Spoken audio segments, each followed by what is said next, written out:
Fa araky ny efa nentina teto mofo omaly dia nody mandry teo amin'ny fahafito amby enimpolo taona ny ratovindraona Girishara izay gouvernoura ny banky foibe ny Madagasikara nde ho fantaritsika foy ao anatin'ity fanadihadiana ity mofo ny momba ny tompokilay. Manambady mananjanaka telo mirahalahy ary zafikely telo ny tenany. Araka ny resaka natao tamin'ny fianakaviana dia tsy narary izao nindao sy ny fahafatesana izao.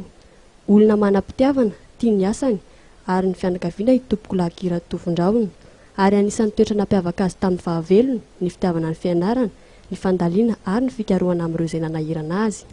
Rangahy io tsy nanaiky misy hatramin'ny raha misy zavatra tsy hay dia narana.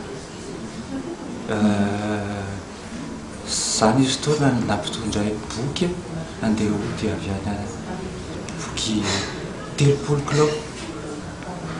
Boky 30 kilao hoentina mody misy boky le tsy izay adino dia ena raha fa hoentiko ay 30 kilao le boky dia zay professionnalisme zay dia zay tsy hay dia narana na 4 taona izy na 4 taona mbola nianatra foana mahay miteny anglisy izy nefa tsy mety aminy hoe teny anglisy ohatr'izao fotsiny fa inona le anglisy amin'le asa zay ataony dia tsy namelana raha tsy voafehana zay ohatra.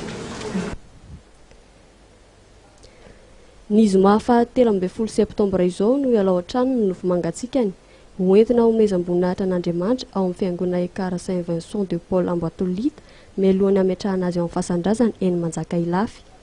Ny ekipa rehetra ato amin'ny MATV dia maneho ny fiaraha-mihory amin'ny fianakaviana manontolo.